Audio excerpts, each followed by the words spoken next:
Ladies and gentlemen, without further ado, welcome to Month of Pokemon. Month of Pokemon! It seems kind of redundant now that I think about it. I mean, I already introduced the month before showing this throwback to the anime. The late 90s. Life seemed so much simpler back then. School wasn't a pain in the ass just yet, no bills to pay, Saturday morning cartoons, and Pokemon! Lots and lots of Pokemon! Either way, back in 1999, I was taken to a Toys R Us to pick up a new game, which was always an exciting time for me. Pokemon Yellow was just released at the time, but my eyes were drawn to Pokemon Blue because it was my favorite color.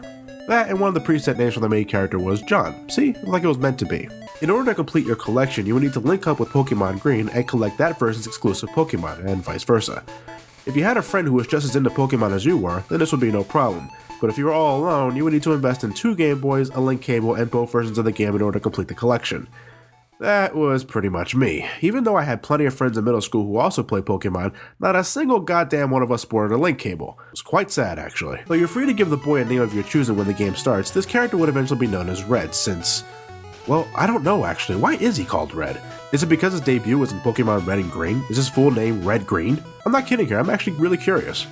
Upon starting the game, you're also introduced to your rival, who you can also give a name to. Of course, I'm pretty sure we all named him Gary when we first played the game because of the anime, but his actual name is Blue because, well, I don't know. When you begin your adventure, you start off in Pallet Town, the hometown of both you and Blue. As you attempt to leave said town, Professor Oak, a person who specializes in the study of Pokemon, immediately stops you. Apparently, walking in grass is dangerous because wild Pokemon can leap out at any time and attack a person without a Pokemon to defend them with. So yes, if you're not a Pokemon trainer, you can't even leave your hometown because of a few blades of fucking grass. Pokemon come in all sorts of flavors and elemental types. You have fire types, water types, grass types, electric types, poison types, rock types, ground types, ghost types, dragon types, normal types, fighting types, ice types, bug types, flying types, and psychic types. You can even come across Pokemon that have more than one type, leading to their own unique strengths and weaknesses. Each Pokemon type has their corresponding strengths and weaknesses over other types, and if you want to win, you'll need to know when and how to use your Pokemon correctly, because if you don't, you're gonna get your ass handed to you. In fact, you'll get your ass handed to you so goddamn hard that when your Pokemon are knocked out, you yourself will black out and you'll lose half of your money. Jesus, what a drama queen. If you have any sort of experience in role-playing games, you should be able to jump right in, though even if you don't have any RPG experience, Pokemon is rather easy to pick up. Let's put it this way, my brother Mark, who doesn't like RPGs in general, loves Pokemon. It doesn't make sense to me either, but hey, whatever. Pallet Town, your hometown, is absolutely nothing to write home about. It's just your house, your rival's house, and Professor Oak's lab. How is that a town? Viridian City is not much better, but it's here where you're introduced to Pokemon centers, hospitals that fix up your injured Pokemon for free. Now that's awesome, free healthcare. But why does it cost money to buy potions and shit from the Pokemon? This is also where you can catch a Pikachu, who will become the mascot for the entire franchise. Why? Because it's so goddamn cute! Personally though, I like Raichu more, its evolution, one of my favorite Pokemon of all time. This is also where you encounter Team Rocket for the first time, an evil organization that uses Pokemon not only for profit, but also for world domination. According to the game, even the police have a hard time dealing with them, so what better way to defeat them than with an 11-year-old boy that just started his journey? Hidden machines, or HMs for short, honestly were always a concept I found incredibly dumb. Why do I need a Pokemon to cut down a tree? Don't we have tools for that kind of shit? Why do I need a Pokemon to light up a dark cave that already has plenty of other Pokemon trainers in it? Do flashlights or torches exist in this world or not? I can understand needing a specific type of move to push boulders and such, or needing something extra to let my flying Pokemon carry me to other cities, but HMs are just stupid. Before you can get into the next town, you have to take a detour to Rock Tunnel because a fat-ass Pokemon blocks one route, and thirsty gatekeepers block the other route. That's right, these assholes won't let you pass because they're thirsty. What kind of shit is that? What the hell's the matter with this world? Rock Tunnel was always an area that annoyed the hell out of me. Like Mount Moon, there's tons of random encounters, and most frustrating, there are tons of pathways that go absolutely nowhere, in addition to an abundance of trainers. Is there something here? Nope. Motherfucker. Ugh. Oh, come on. Why do I keep falling for that? Ooh, finally made it. Oh, god damn it! Immediately following after Rock Tunnel comes Lavender Town, along with its faithful companion, Severe Mood Whiplash! Besides sporting the creepiest and downright most depressing town theme in the entire game, the place is basically one giant cemetery. It's here where you can find out that all those cute little critters you spend all day battling and raising can in fact die, and this is where they're buried. Now you never have to worry about your Pokemon dying in the game itself, but to have the very concept of death loom heavily in a small town like this makes Lavender Town just downright unsettling. Located in Lavender Town is the Pokemon Tower, where memorial services are held for Pokemon that passed away. And guess what? You can battle Pokemon here! Such respect for the dead. I love Celadon City. It's one giant shopping center that contains just about everything one needs to make the journey all the easier. Healing items, compulsive gambling, vitamins, elemental stones, compulsive gambling, and holy shit! No wonder the gatekeepers are thirsty. Look at the prices of these drinks! There's also a building where you can score an EV here, which you can evolve into 3 different forms depending on what elemental stone you use on it. The gym leader here is Erica, who I'm convinced is a pothead. I'll leave it at that. In order to face the gym leader here, we need to take care of Team Rocket once and for all inside the SomeCall HQ, once again ending with your character curb-stomping Giovanni. Why are these guys trouble again? Oh right, they steal and kill Pokemon. With Koga not really much of a threat thanks to the Psychic type, the real attraction here is the Safari Zone, where you can catch some rare Pokemon with specialized Safari Balls. One problem, you can't use your Pokemon here. You have to rely on rocks and bait, which almost never work for me, and sometimes I just outright miss the Pokemon.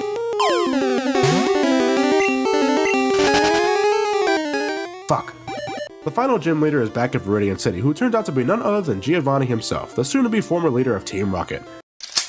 No, you don't actually kill him, but you once again absolutely curb stomp him, causing him to disband Team Rocket forever.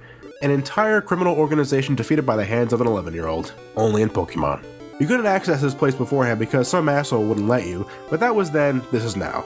The Cerulean Cave contains some of the strongest Pokemon you can catch in the wild, like level 67 Dittos, level 65 Chanseys, oh, Jesus, level 54 Wigglytuffs. Christ, sometimes the silhouettes can bring the worst out of a Pokemon.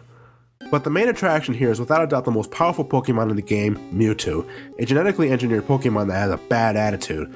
If you want to catch this bastard, you better be prepared for the fight of your life.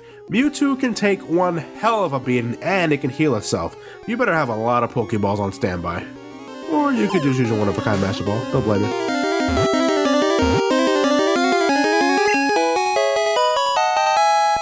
Oh yeah, I forgot about Pokemon Yellow. Well, short and to the point, Pokemon Yellow is just an expansion of Red and Blue with influences from the anime. For instance, when you begin your journey, you're given a Pikachu to start off with, and it's always following right behind you. All the artwork of the Pokemon has been updated to look less ugly, but I gotta admit, I love the old sprites just because of how ugly they were. Just look at Geodude here. He's not made of rock, he's just a floating head with arms rocking a questionable hairstyle. With one generation of Pokemon under his belt, how will the other remaining Pokemon games fare against John's opinion? Will Generation 2 satisfy John's needs for a solid role-playing game?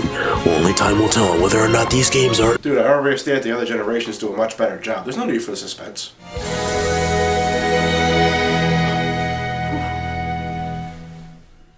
Now, a few months ago, my friend and co-commentator, Ned, who's not with us anymore. Now, when this game was first released, I was in anguish. You see, back in the late 90s and early 2000s, I was strictly on the PlayStation side of things when it came to new games. Seeing that I was just entering my teenage years, I couldn't afford an N64 because, well, I didn't have a job, no income. It didn't help that I couldn't get Super Smash Bros. When it was first released, but to have a game where you can battle Pokemon like you do in the handhelds only in full-fledged 3D was just torture. With rental Pokemon, you can create a team of 6 Pokemon from a selection of up to 149 Pokemon available, with the exception of Mewtwo and Mew. Now, even though that sounds amazing, there's one major downside to this. Rental Pokemon, well, suck. Well, what I really mean is that their move pools suck and are just downright inconsistent. For one thing, all rental Pokemon share the exact same level, so not only could you choose a level 100 Charmander, you can also choose a level 100 Charizard. You're probably thinking, well, shit, of course I'm going to choose the Charizard, it's just so much better. Well, in terms of overall stats, yes, but without any moves that take advantage of Charizard's fire type, it's all rather moot. I mean, if you raised a Charizard, it wouldn't have Fire Spin, it would most likely have Flamethrower, which is just a better fire type move in general. My Charizard certainly wouldn't have Mimic, they would have moves to take advantage of my Pokemon's strengths and my enemy's weaknesses. Who raised these Pokemon? In order to win against the gym leader, you have to face 3 trainers before doing so, each packing 3 of their own Pokemon. And in Stadium mode, you have to defeat 8 trainers, each sporting 3 Pokemon, just to win 1 trophy.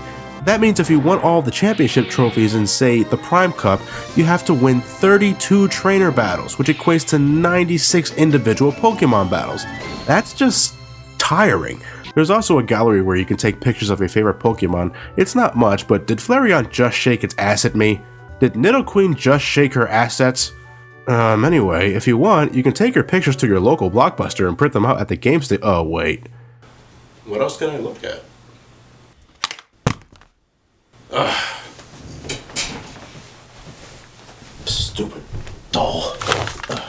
I don't even know why I fucking bother. Your head is so god...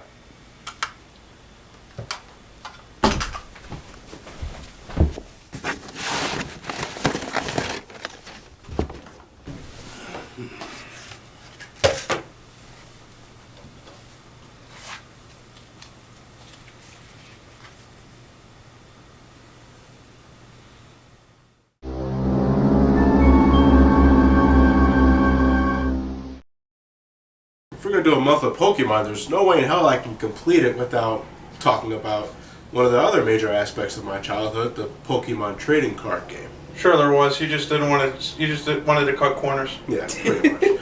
Pretty much what we're all here for today is we're pretty much three of us. Yeah, all three of us, and we're gonna make this quick because Fine, if you want to make a fat joke. yeah, I was actually gonna make a fat joke on my own because we're not gonna be here for very long because the futon can only take so much. Matt. All right, all of us. Excuse me. I'm pretty sure the combined weight of this, three of us, are over 700 pounds. The holographic cards caught my attention a lot. I was like, yeah, I want more of this because I'm a greedy little whore. And I got to go after all those rare Pokemon that everyone wants. I want that Venusaur, I want that Blastoise, and I want that Charizard. Mm-hmm. So we pretty much traded in secret behind closed lockers under our hoods. It was actually kind of a thrill. Oh, you wild child! You. It's like, hey, Pathetic. I got that holographic Charizard. Yeah, pretty much. Although I've had my share of counterfeits as well, because those were the talk of the town too. I even printed out my own Venusaur. Asshole. Yeah. By the way, if you say your first holographic card was a Machamp, it doesn't fucking count. Everybody has one of those. But I got like Erica's Venusaur. I got Team Rocket's Charizard and Blaine's Charizard. And I didn't get was it Blaine's Charizard? I got every other Charizard except the regular Charizard. And I'm thinking to myself, my luck is not fucking bad. I actually remember I had my own like bits and pieces of the Pokemon cards. Like Bits and pieces? No, not literally. He had the upper corner of Seeking. I only had the HP level of Elliot was that poor I as a only kid. had the HP level of Venusaur. Elliot was that poor as a kid. Alright, you sent me to Machamp? I got a Venusaur at HP at 90. I have a fist of Machamp. I think it was around 2000 where we actually got a tutorial PC game. It was like teaching the basics of like how to play Pokemon and like how to like use the counters and such. It was this annoying teenage girl. Yes. Who said every. I never got who far. might as well just have a large neon sign saying "I'm 90s." Other than that, I recall like the day I pulled out that holographic Kangaskhan from I think it was the base set or it might have been the fossil set. Base. It was the base set. Fun fact: the Metal Gear Solid game that I got right there Has a Kangaskhan in it. No, I got that by trading my Kangaskhan. Wow, So really? one of my schoolmates, Kangaskhan, is responsible for introducing me to Metal Gear Solid, and I think I may be the only person in the city that can say that. The original uncensored Misty's Tears, I think that's what it was called. The one basically where Misty's completely topless. I have it somewhere, but I can't seem to find it for whatever reason. I spent about half an hour for it. Ones that have shiny Celebi. Yeah, if only we could have one of those in game. Let's see, shiny Charizard and... Ooh, this one's particularly special. Japanese holographic shiny Mew. I don't even know where I got half of these. That's not the one you guys want to see, is it? Well, here it is. Original first print holographic Charizard. This was the envy of the playground for everyone back in the day. I only have one, but I don't care. I have one, and you guys don't. And thank you, Ryan's footage. If there's one thing this game loves having you do, it's flipping a coin. You flip a coin to determine just about everything. Who starts the game, certain attacks, Pokemon abilities, healing status conditions, prerequisites for training cards. There are even cards that require you to flip coins multiple times with the result determined on how many heads or tails you landed. I can imagine Two-Face would lose his goddamn mind playing this game.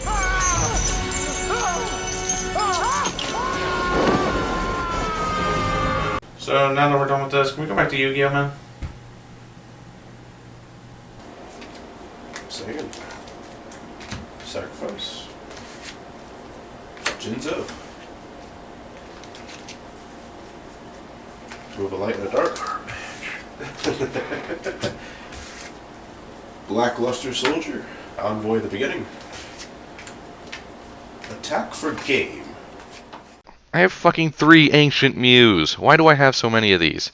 Well, actually, let's see if we can get this godforsaken cart to work first. Out of all the N64 games I own, this one gives me the hardest time to start up.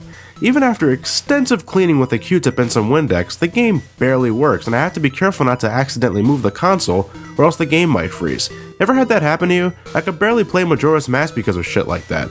Do these cards just have a shorter lifespan than, say, a NES card or a SNES card? I was never sure on that. For instance, you can take an ordinary picture of Pikachu and you'll be rewarded points, no problem, but if you could take a picture of multiple Pikachus doing a thunder attack, you'll be rewarded even more points. At the end of each stage, you can show Professor Oak your pictures, where he'll grade them based on your technique, the Pokemon's pose, and your overall professionalism. Though there are times where I can't help but think he's easily pleased. Is that Pikachu on a stump? In order to unlock the last stage, the Rainbow Cloud, you need to take pictures of Pokemon signs, which can range from a rock formation that looks like a Kingler to an entire fucking mountain that looks like a Dugtrio. I like to point out that at the end of the Valley stage, you meet up with Professor Oak, who says he's having a hard time finding the Dugtrio mountain, but how the hell do you miss this? It's a fucking mountain that looks like a Dugtrio. The Pokemon signs can be a bit cryptic to locate, but you shouldn't have too much trouble, although you have to wait until you clear the 6th stage. If you try to take pictures of Pokemon signs before meeting with Professor Oak in the Valley, it doesn't count. Bang. Some stages are rather guilty of reusing Pokemon from earlier stages, especially Pikachu, and some stages just get rather lazy with Pokemon placement. Do we really need like 9 to 10 electrodes in the power plant stage? Or the Voltorbs? How about Raichu? Shit, you already have Pikachu all over the damn place, where's Raichu?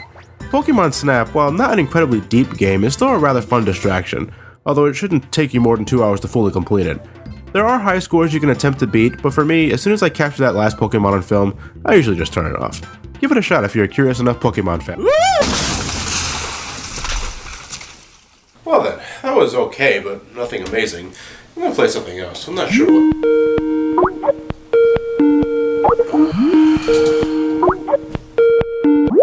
John? Ted? Pokemon Snap? Really? What? It's a fun little distraction. John, stop stalling it already. Just get to Generation 2. It's the one everyone wants. It's my favorite in my series. But what about Hey You Pikachu? Don't you dare! Now come on, just get to Generation 2. Please? Okay, fine. Next week we're jumping to Generation 2. And I'm gonna help you. What you say? I said it before. Generation 2 is my favorite in the series, and I'll be damned if you mess up any of the details. I didn't mess up details before. Actually, Johnny, in your red, blue, and yellow review, you mistook a picture of Satoshi Tajiri for Tsunekaze Ishihara, the president of Pokemon Company. So, yeah, you're gonna need our help on this one. Wait, you're joining too? I have 3 Ancient Mews. You doubt my credibility. Why do you have 3 Ancient Mew cards? I don't know, Ted. Why do you look like Loki? Hey! Alright, you guys can help me review Gold and Silver. And Crystal. See, we're helping already. Let's just end this video already. Ooh, is this where the to be continued text appears? There it is! Or is it there? I don't even know anymore. It's been more than a month, John. I didn't know that this was the month plus 1 week of Pokemon. Will you shut up? You see, this is why doing a month of RPGs is a bad idea. Johnny, the only RPG you actually did this month was Pokemon Red, Blue, and Yellow, and the rest of them were, short N64 spin-off games plus the trading card game, which I still have better cards than you, so you really have no excuse. Well, I'm trying to start this review up, but you assholes just have to keep rubbing it in, do you? Yeah. Of course. Fuck you both. Let's end this month already. Ladies and gentlemen, welcome to Pokemon Gold and Silver. And Crystal. Oh, for fuck's sake. The battle interface has been changed as well, and by that we mean an experience bar, which lets you know how much experience you need left in order to level up. This is one thing I'm glad they added, though at times it can be visually frustrating. I'm sure a lot of you know what I'm talking about. You're on the verge of leveling up, you defeat the Pokemon, you get the experience, the blue meter goes up, just for it to stop right before it reaches its peak, as if to say, fuck you, one more battle. Then later down the game, when you want it to move by a lot, it barely moves at all because of higher experience requirements. Come on, baby, there you go. Oh, you fucker! A day and night cycle gets introduced in this game as well. Basically, certain events for Pokemon only appear at a certain time of day. For example, Hoot Hoot, the owl Pokemon, is really only out at night. Does the player become a Warhog? No, John, he does not become a Werehog. Okay, good. In Gen 1, although there were different stats for physical attack and physical defense, there was only one stat for special moves. This led to Pokemon with high special stats, like most psychic Pokemon, being incredibly fucking broken. Gen 2 split the special stat into 2 different stats, special attack and special defense. As a result, a lot of Gen 1 Pokemon got nerfed or buffed when brought over to Gen 2. For example, Hypno took a big hit to his special attack in the transition from Gen 1 to Gen 2, but Snorlax got a massive boost to his special defense instead. And other Pokemon like Rapidash didn't get affected at all. Hey, this is important shit here, man. Yeah, fascinating. I think what Ted's trying to say here is that the game mechanics are a bit more balanced. See, that's all you had to say. But what about Eevee and Ivy training? Nobody cares, Ted! The story takes place 3 years after the events of Generation 1. Like the first game, you're free to give this character a name, but officially this boy is known as Ethan. That's stupid. That's stupid. His name should be Gold. What the hell's wrong with Ethan? He's called Gold in the manga. I mean, hell, Blue was called Green in the manga, so his name should really be Green, not Blue. Nerds, the both of you! Anyway, Ethan lives in the region of Johto, and he's quite a wealthy kid, I might add. I mean, his fridge is stocked up with $350 lemonade and everything. Professor Elm allows Ethan to choose one of 3 Pokemon to accompany him on the journey. Cyndaquil? Cyndaquil. Upon leaving the building, Ethan encounters a red-headed creep who immediately shoves Ethan back upon talking to him. What an ass. Anyway, as soon as Ethan meets up with Mr. Pokemon, he's greeted by none other than Professor Oak himself, who gives Ethan a Pokedex to collect data on Pokemon. Didn't we already do that with Red? Well, you see, Johnny, there are 100 new species of Pokemon that we didn't know about before. And just where were they hiding all this time? Slightly to the left of some very steep mountains. Really? Yep. Huh. After battling him, you can give your newfound rival a name when filing the police report. So what name are you gonna give this ass? Oh, classy. I should also note that throughout your journey, you will encounter your rival at probably the most inopportune times. Seriously, if there's one thing this asshole is good at, it's popping up when you don't want to see him. Make sure your Pokemon are at full health at all times. Personally, I really hate how he keeps talking about being the strongest, and how he'll have the strongest Pokemon, but he never changes his lineup, and he always loses. What an idiot. Next up, we have Azalea Town, where we find out that Team Rocket from Generation 1 is back and ready to make a big return. Personally, I can't believe it took them 3 years to realize that being defeated by an 11-year-old really wouldn't mean a goddamn thing in the greater scheme of things, but okay, whatever, they're back, and you, the 11-year-old, have to stop them again.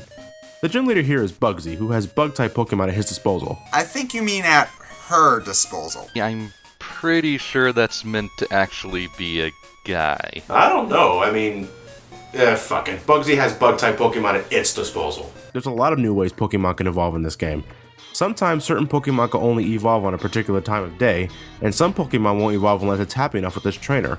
Finally, there's some Pokemon who won't evolve unless you trade it while it's holding on to something. Oh, Jesus Christ, really? Do we really need all these circumstantial evolutions? Anyway, next up is Goldenrod City, where you can find the radio tower and... Oh no. Oh god. Not this place. Oh no. Oh no. Oh no. What? What's wrong? The gym leader, Johnny, the gym leader. Who, Whitney? Whitney! She doesn't look too bad, guys. Whitney's Miltank, it's the spawn of Satan itself. That Miltank will be the end of you. May Arceus have mercy on your soul.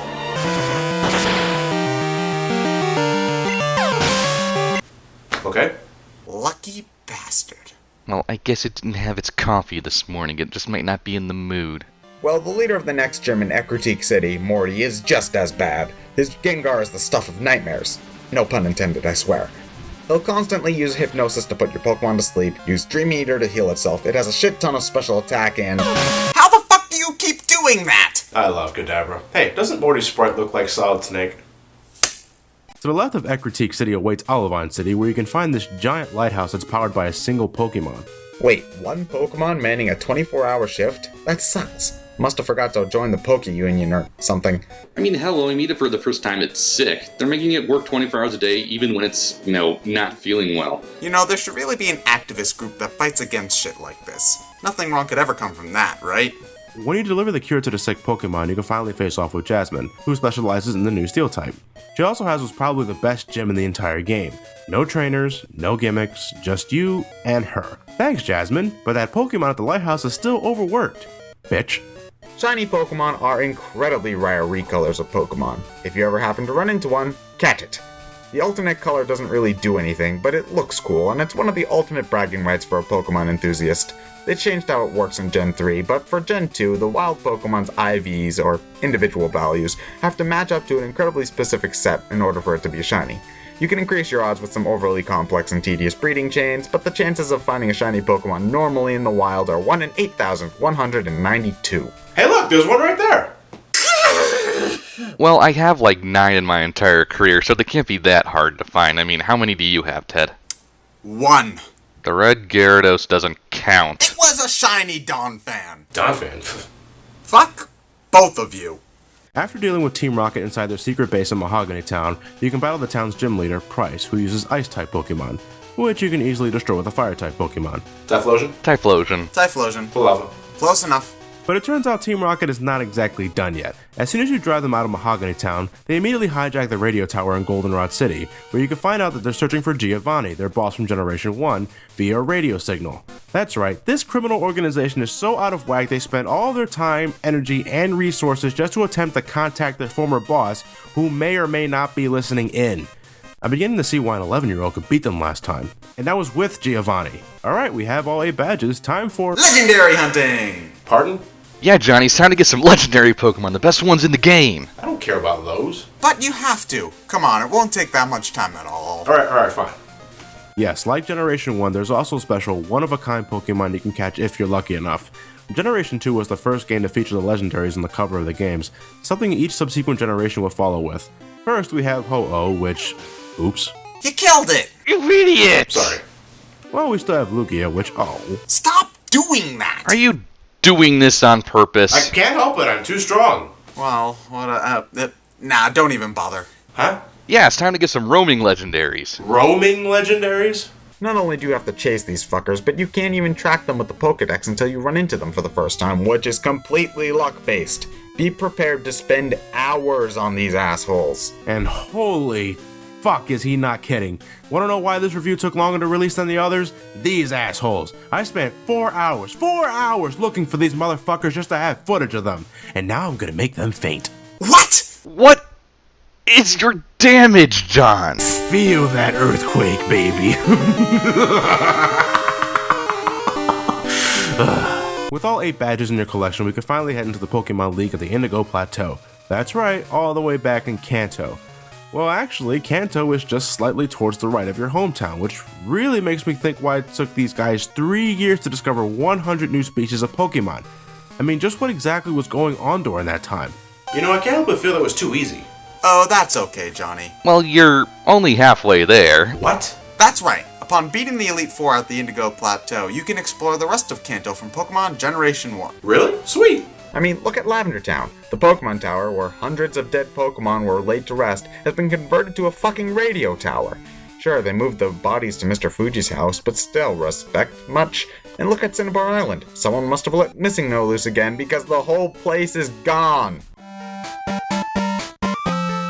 John, where are you going? Home, I Raichu, damn it. But John, you already have an Ampharos. Yeah, but I want my Raichu. Alright, I guess. I also want a Dragonite. John, that's just gonna take forever, dude. Ooh, is that a Larvitar?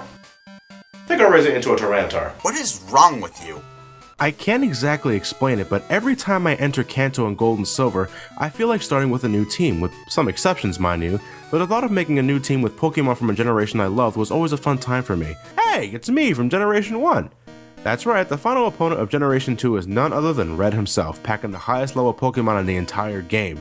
Seriously, level 81 Pikachu? Christ, someone's paranoid. Needless to say, Red will mop the floor with you if you aren't prepared, but look at it like this. If you got this far, you can make it.